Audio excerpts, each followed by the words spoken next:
Alhamdulillah Rabbil Alamin, Alhamdulillah Rabbil Alamin. Nous louons Allah, Seigneur du monde. C'est lui qui nous accorde la santé et nous rappelle l'importance de préserver ce précieux bienfait. Nous nous remercions pour ses innombrables faveurs et nous lui demandons de nous accorder la guérison, la protection et le bien-être. Nous attestons qu'il n'y a de divinité digne d'adoration hormis Allah unique et sans associé et que Muhammad sallallahu alayhi wa sallam est son serviteur et son envoyé. Que sa paix et sa grâce se déversent en abondance sur le sceau des prophètes Muhammad sallallahu alayhi wa sallam, sa sainte famille, ses valeureux compagnons et surtout ceux et celles qui suivent la voie droite jusqu'au jour dernier. Chères sœurs, chers frères, téléspectatrices et auditrices, assalamu alaikum wa rahmatullahi ta'ala wa barakatuhu. Bienvenue dans votre émission Questions de femmes, votre espace de réflexion, d'information et d'éducation consacré aux réalités de la femme musulmane. Aujourd'hui, nous débutons une série spéciale consacrée à un sujet qui touche de nombreuses familles et qui mérite davantage d'informations et de sensibilisation. Notre thème aujourd'hui est la femme musulmane face au cancer féminin entre prévention, dépistage et espoir. Le sous-thème de ce premier numéro est intitulé « Comprendre les cancers féminins et l'importance de la prévention ». Le cancer du sein, du col de l'utérus figure parmi les cancers les plus fréquents chez les femmes. Pourtant, lorsqu'ils sont détectés tôt, les chances de traitement et de guérison sont beaucoup plus importantes. C'est pourquoi il est essentiel d'en parler, d'informer et de sensibiliser. Pour nous accompagner dans cette réflexion, nous recevons trois professionnels de la santé. Nous avons l'honneur et le plaisir de recevoir trois sœurs. Et Madame Ninkiema et Docteur Ninkiema Asmao, épouse Nakro, elle est gynécologue. Nous avons Docteur Séré et Mariam, épouse Rwamba, elle est médecin généraliste. Et nous avons également Dr Wedraogo Khadija, épouse Kabori, elle est médecin généraliste également. Chers bien-aimés, assalamu alaikum wa rahmatullahi wa barakatuhu. Wa alaikum salam wa rahmatullahi wa barakatuhu. En tout cas, nous vous remercions d'avoir accepté notre invitation et qu'Allah vous récompense grandement. Et donc, avant de rentrer dans le vif du sujet, j'aimerais commencer avec vous, Dr Siré. Et aujourd'hui, pourquoi est-il important de parler davantage des cancers féminins dans nos communautés? Et merci Madame Séré, merci à la télé Alouda. Et c'est avec un grand plaisir que nous participons aujourd'hui à l'émission Questions de femmes pour parler d'un sujet très important, à savoir les cancers féminins, le cancer du col et de l'utérus et le cancer du sein.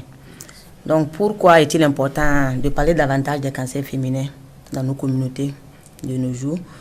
Il faut dire que les cancers féminins, à savoir le cancer du col, de l'utérus et le cancer du sein, sont aujourd'hui une urgence vitale. Donc c'est pour ça et c'est pourquoi il est vraiment crucial d'intensifier le dialogue autour de ces sujets-là.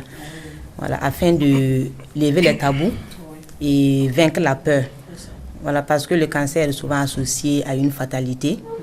Voilà, il y a aussi la pudeur autour des organes reproducteurs.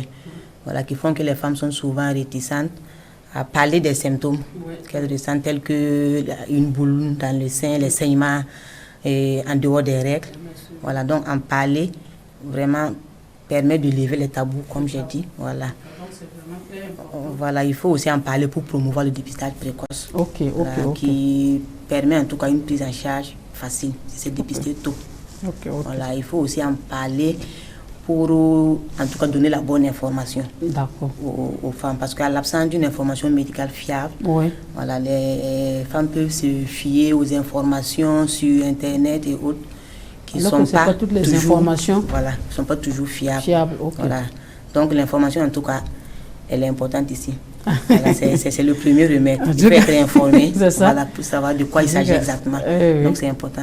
Il faut toujours s'informer. C'est vraiment le premier remède face à chaque situation. Et nous venons à vous, docteur Ninkiema. Et pour partager ce constat, est-ce que les femmes sont suffisamment informées de ces maladies? Merci, Madame Séré, pour la question. Nous remercions d'abord Allah pour nous avoir facilité cette journée et nous avoir permis de nous réunir aujourd'hui, ce matin, pour donner des informations aux femmes concernant ces différentes maladies. Voilà, car ceci rentre dans le cadre aussi de la lutte efficace contre ces différents cancers voilà, dans notre pays et dans nos contrées. Voilà. Donc, pour répondre à votre question, malheureusement, nous ne partageons pas ce constat. Non.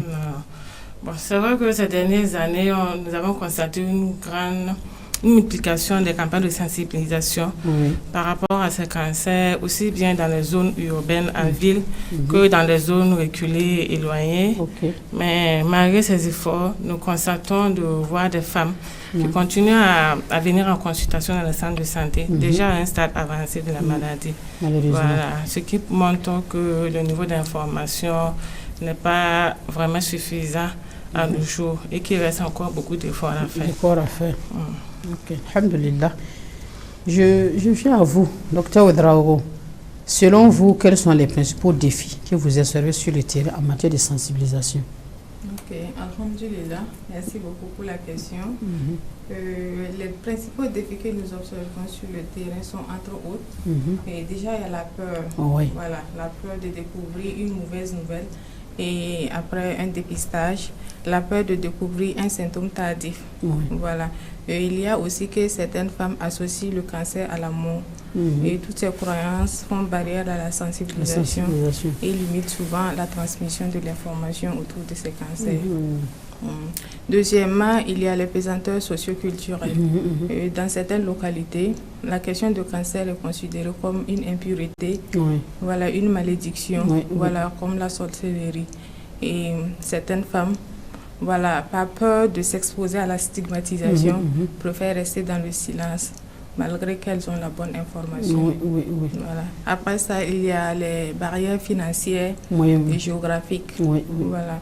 Avec le coût élevé des examens paracliniques et le coût du traitement qui n'est pas souvent accessible aux citoyens lambda. On remarque aussi, surtout au Burkina Faso, que les centres de prise en charge du cancer sont souvent concentrés dans les zones urbaines. Donc, n'est souvent pas accessible à la population urbaine et rurale plutôt. Voilà. Donc, tous ces facteurs font barrière à la sensibilisation. Ok, alhamdulillah. En tout cas, merci pour tous ces éclairages. Donc, avant de parler de prévention, il est vraiment important de comprendre de quoi nous parlons exactement. Et docteur Séré, pouvez-vous nous expliquer simplement qu'est-ce qu'un cancer? D'accord. On va dire que le cancer, c'est une prolifération anarchique et incontrôlée voilà, des cellules anormales au sein de l'organisme. Voilà, elle peut en tout cas toucher plusieurs organes. Voilà, on peut avoir un cancer au niveau du foie, des poumons, en tout cas du sein, du corps de l'utérus, comme voilà, nous sommes en train d'évoquer tout à l'heure. Voilà, émission aujourd'hui. Donc, souvent on entend parler du cancer du sang. Il dit que le cancer peut attraper tous les organes possibles du corps. Vraiment que Dieu nous en préserve. D'accord, docteur Nikiema, lorsqu'on parle du cancer du sein, de quoi s'agit-il exactement? Le cancer du sein, c'est une affection caractérisée par le développement d'une tumeur maligne au niveau du sein, au niveau du tissu mammaire. Voilà. Cette tumeur résulte de l'apparition et de la prolifération anarchique et incontrôlée de cellules anormales au niveau du tissu mammaire. Donc, ces cellules échappent au mécanisme naturel de régulation de l'organisme.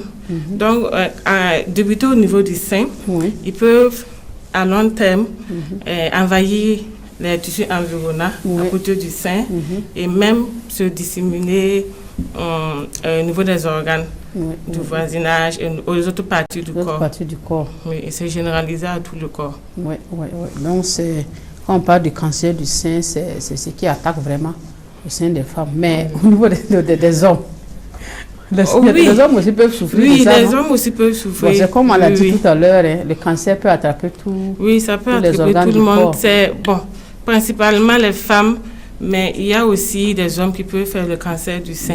Une proportion vraiment minime, mais oui, on a vu des cas des hommes qui ont eu à faire le cancer du sein. Ok, alhamdulillah. Donc, je viens à vous, docteur Ouedraogo. Qu'appelle-t-on cancer du col de l'utérus? Ok, alhamdulillah. On peut définir le cancer du col de l'utérus comme une néoformation tissulaire, oui. C'est-à-dire une néoformation tissulaire liée à une prolifération anarchique des cellules anormales. Voilà, au niveau de cette partie, voilà, basse de l'utérus, voilà la partie inférieure de l'utérus qui mène au vagin. Et le cancer du col de l'utérus est causé par un virus appelé le Human Papillomavirus. Voilà, dans la majeure partie des cas, l'organisme peut facilement éliminer le virus. Et à une faible proportion, voilà, le virus peut évoluer de façon chronique, entraînant des lésions au niveau du col et qui, dans peut-être 10 à 15 ans comme ça, peut évoluer vers un cancer si voilà, le dépistage n'est pas fait régulièrement. Voilà. C'est pourquoi il est conseillé vraiment de dépister à temps pour éviter les désagréments. Donc, ces maladies sont souvent citées parmi les cancers les plus fréquents chez les femmes, comme on vient de l'évoquer tout à l'heure. Voilà. Parce que ce soit le cancer du sein, même si le docteur Nikema a évoqué qu'il y a des hommes qui... Une proportion minime, il y a des hommes aussi qui peuvent le faire. Le plus fréquent, c'est chez les femmes. Que ce soit le cancer du sein ou que ce soit le cancer du col de l'utérus. D'accord, docteur Ninkiema, quelles sont les femmes les plus exposées au cancer du sein surtout? Les femmes les plus exposées au cancer du sein, ce sont celles qui vont présenter un ou plusieurs facteurs de risque qui favorisent le développement de la maladie. Donc, parmi les facteurs de risque, nous avons l'âge, en particulier l'âge supérieur à 50 ans, c'est-à-dire les femmes qui ont un âge à 50 ou supérieur à 50 ans. Nous avons également les antécédents personnels et familiaux du cancer du sein, c'est-à-dire si la femme a déjà eu à faire un cancer du sein, elle a plus de risques de développer un cancer dans l'autre sein. Ou qu'il y ait encore une récidive. Aussi, il y a des gens dans la famille qui ont déjà eu un cancer du sein, surtout les parents proches. Voilà. Il y a aussi la nulliparité, celles qui n'ont jamais enfanté, et le fait d'avoir une grossesse assez tard, après 30 ans. Voilà, ça fait un facteur de risque pour le cancer du sein. Il y a l'absence d'allaitement maternel. Il y a aussi l'obésité et la sédentarité. Il y a aussi l'exposition, la forte exposition aux hormones à travers les traitements hormonaux que les gens prennent. D'accord. Il y a aussi la ménage précoce, le fait d'avoir précocement ses règles, et aussi la ménopause tardive. Voilà, ça expose, ça allonge la période, ça entraîne une exposition aux hormones sexuelles, une forte exposition aux hormones sexuelles. Voilà. Il y a aussi la consommation d'alcool et du tabac. Du tabac. En tout cas, c'est... Peut-être les autres élévations, bon, l'alcool, comme les femmes musulmanes ne consomment pas de l'alcool. Oui, tout à fait. Peut-être à Dieu, ça ne va pas être par ce canal. Non, effectivement. Inch'Allah, on va demander, en gros, on demande à Allah vraiment de nous préserver de toutes ces maladies. Et vraiment que Dieu nous aide. Donc, nous allons maintenant venir vers Dr Séré. Voilà, peut-on dire aujourd'hui qu'aucune femme doit se sentir totalement à l'abri? Oui, absolument. Aucune femme n'est à l'abri du cancer, du sein, du col de l'utérus. Ça n'arrive pas qu'aux autres. Ça n'arrive pas qu'aux autres. Voilà. Et ce, pour plusieurs raisons. Voilà, il y a le fait que le cancer n'est pas forcément lié aux antécédents familiaux. L'absence d'antécédents familiaux n'est pas... Et de l'antécédents familiaux n'est pas... Il peut se trouver que dans la famille, il n'y a pas de personne qui a eu un cancer. Et toi, tu peux l'avoir. Voilà. Donc, ça n'exclut pas que tu fasses le cancer parce que tu n'as pas ça dans ta famille. Voilà. Et il y a aussi le cancer qui est une menace universelle. Le cancer du col, surtout, une menace universelle due au Human Papillomavirus, comme le docteur l'avait expliqué tout à l'heure. Voilà. C'est un virus qui est vraiment répandu, qui se transmet sexuellement lors des rapports sexuels, en contact cutané. Donc, toutes les femmes actives sexuellement sont exposées au virus. Voilà, c'est un virus qui peut s'éliminer. L'organisme peut éliminer le virus naturellement. Et elle peut entraîner également des lésions précancéreuses si l'infection persiste. Ok. Donc, aucune femme n'est à l'abri. À l'abri. Personne, en tout cas, personne n'est à l'abri. Okay. Voilà. Il y a aussi les facteurs environnementaux aussi qui sont là, comme je viens de le dire. Comme je viens de le dire. Voilà, l'alcool, tabac, et les premières règles précoces, voilà, et ménopause tardive. En tout cas, tous ces facteurs font que personne n'est à l'abri. Oui, oui, voilà. Ah, vraiment? Bon, je ne vais pas répéter, parce qu'effectivement, quand on écoute comme ça, quelque part, ça fait un peu peur. Voilà. Bon, justement, le d'être à la limite, ça doit nous interpeller. C'est ça, voilà, être attentive à notre corps. À notre corps. Voilà, et se faire dépister effectivement. Régulièrement. Voilà, plus de personnes n'est à l'abri. Ok. Au lieu d'avoir peur, il faut faire le dépistage. C'est ça. En tout cas, ça va être la solution. Donc, connaître les facteurs risques est important, mais sans reconnaître les signes d'alerte, elle est tout autant aussi. Donc, docteur Nikiema, quels sont les signes qui peuvent faire suspecter un cancer du sein? Ok, merci bien, Madame Séré. Les principaux signes qui peuvent faire suspecter un cancer du sein sont entre autres la découverte, la présence d'une masse ou d'un nodule, d'une boule que l'on entend souvent appeler communément. Donc, on dit la présence d'une masse ou d'un nodule palpable dans le sein. Oui. Il y a aussi, dès qu'on remarque une rétraction du mamellon, voilà, un changement de coloration du mamellon ou de texture du sein. Oui. Lorsque on remarque un écoulement au niveau du mamellon, notamment chez les femmes qui n'allaitent pas du tout, qui n'ont pas de bébé, lorsqu'on remarque un écoulement au niveau du sein, surtout purulent ou lactant. Voilà, ce sont des signes d'alerte. Lorsqu'il y a l'apparition d'une rétraction de la peau du sein, l'augmentation de taille d'un ou des deux seins, voilà, ça fait partie aussi des signes, les démangeaisons du sein ou du mamellon, des lésions autour du mamellon, des lésions au niveau du sein, et aussi une augmentation anormale, une dilatation des veines, des vaisseaux au niveau du sein. Il y a des vaisseaux au niveau du sein, mais elles sont invisibles dans le cas normal. Mais là, lorsqu'on commence à voir ces vaisseaux se dessiner sur le sein, ça aussi, ça fait partie des signes. Ça doit alerter. Voilà. Mais bon, la présence d'un ou des signes ne signifie pas nécessairement qu'il s'agit d'un cancer. Voilà. Mais devant toute modification du sein que vous remarquez, ça nécessite une consultation médicale. Voilà. Pendant laquelle vous allez bénéficier d'un examen clinique et si nécessaire des examens complémentaires qui permettent d'établir vraiment un diagnostic précis. Claire. D'accord. Alhamdulillah. Donc voilà ce qui est clair. Donc dès qu'on constate ces signes, il faut rapidement aller consulter pour être sûr. Toute modification du sein qui n'était pas là, que vous avez remarqué, il faut aller consulter. Rapidement, plus vite. Donc nous venons à vous, docteur Ouedraogo. Quels sont les symptômes qui alertent également au niveau du col, concernant le cancer du col de l'utérus? Ok, alhamdulillah. Différents symptômes peuvent en tout cas alerter concernant le cancer du col de l'utérus. Premièrement, les saignements. Les saignements, les saignements. Qui ne sont pas les menstrues. Voilà, en dehors des menstrues. Également, il y a les saignements qu'on peut remarquer lors des rapports sexuels. Voilà. Et en plus de ça, les pertes génitales, souvent accompagnées de saignements. Voilà. Les saignements après la ménopause, doivent alerter la femme également. En plus de ça, lorsque la femme fait ses toilettes, sa toilette le matin et qu'elle remarque que c'est souvent strié de sang ou accompagné de sang. Voilà, c'est des signes d'alerte aussi. Et la femme doit consulter rapidement. Un gynécologue ou dans un centre de santé. D'accord. Une meilleure prise en charge. Alhamdulillah. Donc nous allons venir à Dr Séré, au vu des signes d'alerte que Dr Nikiema et puis Dr Ouedraogo a signalé. Et lorsqu'une femme constate, quels sont l'un de ces signes et quel conseil vous donnez à ces femmes-là?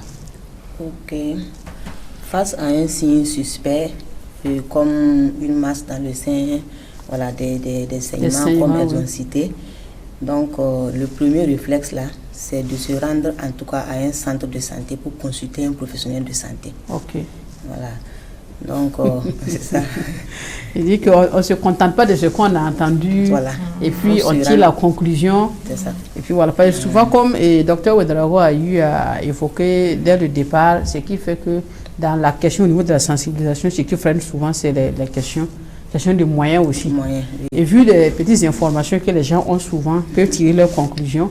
Et dès qu'ils font ces constats-là, ils se réfèrent peut-être à d'autres formes de soins, même, voilà, traditionnellement ou bien, vous savez, bon, même entre eux souvent, ils ont des produits qui, voilà, ils peuvent se conseiller pour dire les produits miracles. Il faut surtout éviter ça. Il faut éviter ça. Sinon, on pourra aller faire le truc, la consultation après, mais malheureusement, ça sera vraiment... Il faut agir rapidement. Il faut aller rapidement. Ok. Voilà, dès qu'il y a un signe, il faut aller consulter un professionnel de santé. Être sûr. Voilà, c'est vrai qu'il y a la médecine traditionnelle qui est dans notre culture, mais elle ne peut pas diagnostiquer un cancer. C'est ça. Ni traiter le cancer. Dit que la première des choses, en tout cas, c'est d'aller consulter automatiquement pour être sûr que c'est quoi. Il ne faut pas espérer que ça va passer. Se dire que non, je vais attendre un peu. Peut-être que le signe va passer. Non, ça c'est une erreur. Il faut aller voir un professionnel de santé pour se rassurer. Voilà. Après l'examen, si on trouve que ce n'est pas un cancer, tu es quitte. J'aurais appris aussi que c'est une maladie silencieuse. Et souvent, ça peut commencer le temps que tu te rends compte. Souvent, le début, en tout cas, souvent, c'est un peu silencieux. C'est une maladie qui évolue à bas bruyant. Voilà. Au début, tu peux ne pas sentir même de douleur. Donc, tu vas dire, moi, je n'ai pas mal, je n'ai pas de douleur, donc je vais attendre un peu. Non. Donc, dès que tu constates ces signes que vous avez cités seulement automatiquement, il ne faut pas attendre qu'il y ait douleur. C'est ça. Ok, alhamdulillah. Donc, comme vous l'avez dit, il existe des moyens d'agir avant même l'apparition de la maladie. Je vais parler maintenant aujourd'hui, je vais parler de la prévention. Nous allons en tout cas évoquer comment est-ce que les femmes musulmanes peuvent faire en tout cas pour prévenir cette maladie-là. Donc je suis toujours avec le docteur Séré. Et que signifie concrètement la prévention lorsqu'on parle des cancers féminins? Ok, la prévention, bon, c'est un ensemble d'actions. Oui. Voilà, et précis, ciblé, qui permet d'empêcher la maladie d'apparaître ou d'empêcher qu'elle se complique. Ok. Voilà, c'est ça. La prévention. Simplement la prévention. Ok. Voilà. Elle peut être une prévention primaire, secondaire, tertiaire. Bon, ça c'est... En tout cas, c'est défini de façon simple. De façon simple, c'est ça. Donc, il faut travailler. L'ensemble d'actions qui permet d'éviter soit l'installation de la maladie, soit d'éviter l'évolution vers la complication. Si la maladie est déjà installée, si on trouve qu'elle est déjà installée, on évite la complication. Comme on l'a dit, prévenir vaut mieux que guérir. C'est ça, prévenir vaut mieux que guérir, oui. Donc, alhamdulillah. Donc, docteur Nikiewa, quelles sont les habitudes de vie qui peuvent contribuer à réduire ces risques? Ok, merci. Pour éviter les facteurs, pour réduire les risques de cancer du sein, il faut avoir des habitudes de vie saines. Ok. Voilà. Donc, il faut pratiquer une activité physique de manière régulière. Ok. Il faut avoir des habitudes alimentaires, avoir une alimentation équilibrée, variée, saine. Il faut limiter la consommation des aliments qui sont riches en matières grasses. Les aliments qui sont riches en sel et en sucre.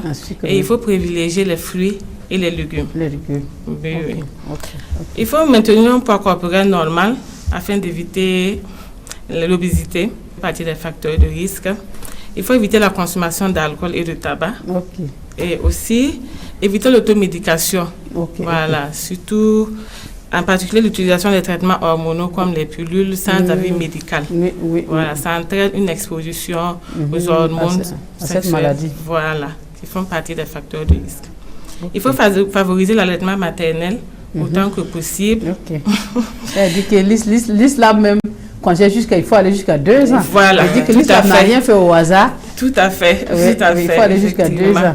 Voilà, ne pas voir les répercussions de l'allaitement sur la forme des seins et autres, la douleur. C'est ça. Voilà, surtout bien respecter les consignes des agents de santé pour bien effectuer l'allaitement maternel. Parce que souvent, il y a des femmes qui ne savent pas comment bien allaiter les enfants. Voilà. Donc, après l'accouchement, il ne faut pas hésiter à aller vers les agents de santé. Oui. Voilà, pourquoi on vous montre la bonne pratique, comment tenir le bébé et allaiter efficacement. Voilà, c'est aussi bénéfique pour l'enfant et pour la maman. Tout à fait. Et aussi participer régulièrement aux campagnes de dépistage. Ok. En tout cas, c'est des éléments en tout cas qui sont vraiment très capitaux, qui vont nous permettre vraiment de prévenir cette maladie. Et docteur Ouedraogo, quel rôle joue l'information et la sensibilisation dans cette prévention? Ok, alhamdulillah. Merci beaucoup pour la question. L'information et la sensibilisation jouent un rôle capital dans la prévention des cancers féminins. Voilà, en ce sens que l'information va permettre de vaincre les tabous qui sont dits autour de ces questions de cancer. Oui.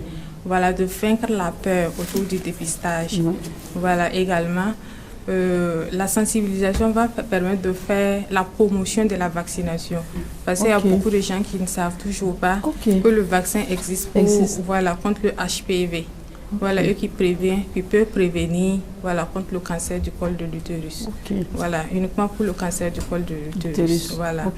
Et en plus de ça, l'information et la sensibilisation va permettre faciliter la reconnaissance des symptômes pour les femmes. Voilà, à travers les sensibilisations, on va peut-être évoquer les signes d'alerte concernant ces cancers. Et en tout cas, ça va inciter davantage la femme à aller consulter le plus rapidement possible au lieu de traîner avec la maladie à la maison. Et ça va inciter également la femme à faire le dépistage régulièrement. Selon les recommandations des médecins. Voilà. Ok. Alhamdulillah. Donc, voilà ce qui est bien dit. C'est comme on l'a dit précédemment, prévenir vaut mieux que guérir. Autant aller se dépister pour connaître notre sort.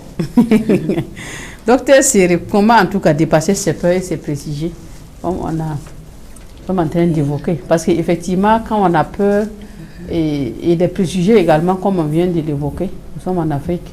Oui. Ok. Pour dépasser en tout cas ces peurs, il faut dire que les peurs là sont souvent dues à un blocage. Un blocage lié à la culture, aux croyances ou à l'intimité. Voilà, il y a un blocage qui fait que les gens ont peur. Donc, il faut désamorcer ces blocages-là. Voilà, en tout cas, en sensibilisant sur le fait que le cancer n'est pas forcément lié à la mort. Oui, c'est ça. Voilà, ça veut pas dire que si tu as forcément le cancer, tu vas mourir. Aujourd'hui, quand tu vois quelqu'un qui a le cancer, on se dit que, en tout cas, voilà, alors que quelqu'un peut ne pas avoir le cancer qui va mourir. Oui, avant toi. Voilà. Donc, pas forcément lié à la mort. Voilà, il y a des exemples, en donnant peut-être des exemples de femmes qui ont eu le cancer et qui ont eu à guérir, voilà, et qui poursuivent leurs activités. Donc, en montrant ces exemples aussi aux femmes, voilà, en sensibilisant aussi à travers les leaders religieux et coutumiers. C'est des gens qui sont très écoutés. Oui.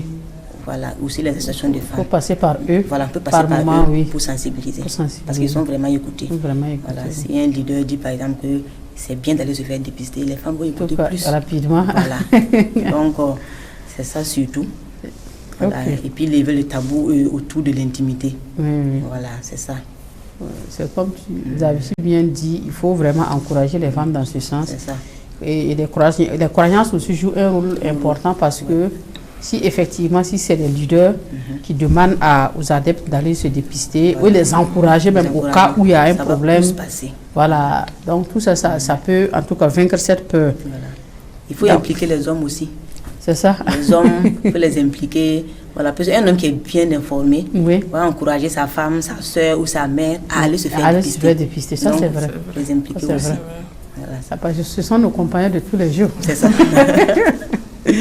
Ok, donc nous tirons un peu vers la fin. Si chacune de vous devrait donner un conseil simplement à retenir aujourd'hui concernant la prévention de ces cancers féminins, et quel serait ce conseil? Je commence toujours, je vais passer comme ça. Bon, ce que je peux dire, c'est que en tout cas, l'absence de symptômes n'est pas une garantie. Oui. c'est pas une garantie. Donc, il faut, en tout cas, ne remettez jamais à plus tard le dépistage. Il faut se dépister régulièrement. Voilà, c'est pas parce qu'on n'a pas de symptômes, on n'a pas d'antécédents que on est à l'abri. Donc, dépistage régulièrement. Voilà. D'accord, docteur Dikeba. Oui. Moi, je voudrais ajouter que il faut qu'on sache que, très sincèrement, les cancers, ce sont des maladies très graves et sans pitié. Sans pitié. Donc, il faut être sincère. Et du point de vue statistique, le cancer du sein est le premier cancer féminin burkina ici, de même que le cancer du col, suivi du cancer du col de l'utérus. Et vraiment, ça fait... vraiment très crucial. Oui. Donc, le problème est vraiment très, très crucial, comme vous l'avez dit. Donc, comme vous le dites souvent, il vaut mieux le prévenir qu'en guérir. C'est ça. Voilà pourquoi il faut axer les efforts vers la prévention, sur la prévention. Et pour la prévention de ces cancers féminins, il faut avoir des habitudes de vie saines. Voilà, pour éviter au maximum les facteurs de risque. C'est ça. Voilà. Et spécifiquement pour le cancer du sein, il faut se faire dépister régulièrement, suivant le programme national et la stratégie nationale de dépistage du cancer du sein. On aime souvent dire aux femmes de retenir un numéro de téléphone, le 20 35 40 50 70. Et quand on a ça en tête, ça nous rappelle que à partir de 20 ans, il faut pratiquer l'autopalpation des seins, soit même à la maison. Et si on ne sait pas le faire, on va vers un agent de santé qui va vous expliquer comment le faire. Et chaque fin du mois, dans la première semaine des règles, vous faites l'autopalpation des seins, vous-même à la maison. À partir de 20 ans déjà. À partir de 20 ans déjà. À partir de 35 ans, il faut faire un examen, une consultation médicale. Par un petit professionnel de santé, une sage-femme, une gynécologue, pour se faire examiner les seins par un professionnel de santé. Là, c'est à partir de 35 ans, une fois par an. À partir de 40 ans, là, il faut faire les examens morphologiques, c'est-à-dire l'échomammographie. La mammographie, d'abord, à partir de 40 ans, et chaque 2 ans, si la mammographie est normale, elle revient sans pathologie. À partir de 40 ans, il faut faire régulièrement la mammographie, chaque 2 ans. Oui. Et à partir de 50 ans à 70 ans, il faut faire l'échomammographie. Chaque 3 ans. Non, à partir de 40 ans, c'est chaque 3 ans. Et l'échomammographie, à partir de 50 ans jusqu'à 70 ans, il faut le faire chaque 2 ans, s'il n'y a pas de problème. Voilà, puisque le risque augmente au fur et à mesure qu'on prend de l'âge. Voilà. Alhamdulillah. Et pour le cancer du col, voilà, il faut suivre également les stratégies et les programmes nationaux de dépistage avec le test IVA-IVL qu'on fait dans les centres de santé qui sont gratuits à cause de la subvention de l'État. Voilà. Ça se fait à tout moment? Ça se fait à tout moment. Dans presque tous les centres de santé sur le territoire burkinabé et c'est gratuit. Voilà, et c'est réalisable chaque 3 ans. Et, on commence les dépistages à partir de 25 ans jusqu'à 65 ans. Et chaque 3 ans, on passe se faire dépister. Voilà, et aussi il y a la vaccination qui est disponible, que l'État a mis au profit des jeunes filles de 9 à 14 ans. Avant tout contact sexuel. Donc la vaccination, voilà, on peut vacciner les jeunes filles. 9 à 12 ans. 9 à 14 ans. Voilà, on peut vacciner les jeunes filles contre le human papillomavirus. Voilà. Mais ça aussi, c'est disponible dans les centres de santé ou bien? Oui, c'est disponible dans les centres de santé. Je pense que cette information, peut-être que les gens n'ont pas cette information. Oui, c'est disponible dans les centres de santé. Je pense même qu'il y a une politique de vaccination qui a été débutée l'année passée dans les différentes écoles où on a pu vacciner déjà beaucoup de jeunes filles. Voilà, et ça se poursuit. Alhamdulillah. Vraiment, merci pour toutes ces informations. Docteur Ouedraogo, vos conseils? En tout cas, je dirais à toutes les femmes de pratiquer régulièrement le dépistage parce que c'est le seul moyen de prévenir, en tout cas, la maladie et de dépister précocement les lésions précancéreuses avant qu'elles ne se propagent. Et comme Dr Séré a dit, l'absence de symptômes ne signifie pas l'absence de maladie, d'autant plus que le cancer évolue à bas bruit. Donc, voilà. Donc, le dépistage reste indispensable. En plus de ça, la vaccination des adolescentes et des adolescents Je pense qu'il y a les garçons aussi qui sont concernés. Voilà, pour ça, bon, je pense que c'est entre 11 et 14 ans. Je ne suis pas trop sûre. Voilà, mais je sais que ça existe. Ça existe pour les jeunes garçons également. D'accord. Ok, alhamdulillah, Rabbil Alamin. Nous tirons vraiment vers la fin de ce premier numéro. Et chères sœurs et chers frères, nous arrivons au thème de ce premier numéro de votre émission Questions de femmes qui est consacrée aujourd'hui et sur les cancers féminins. Donc la femme musulmane face au cancer féminin et entre prévention, dépistage et espoir. Aujourd'hui, nous avons appris que le cancer du sein et le cancer du col de l'utérus sont des maladies qui peuvent toucher de nombreuses femmes, mais la prévention et l'information demeurent nos meilleures armes. En tout cas, écoutez les docteurs, la prévention, c'est vraiment la meilleure chose à faire. Donc, nous retenons également que connaître les facteurs de risque et être attentive aux signes d'alerte et consulter rapidement en cas de doute peut faire toute la différence. Voilà, donc nous remercions vraiment très sincèrement nos chers invités, nos chers bien-aimés, en tout cas pour votre disponibilité et pour toutes ces réponses que vous nous avez et ces conseils que vous nous avez vraiment prodigués. Qu'Allah vous récompense et qu'il augmente votre science.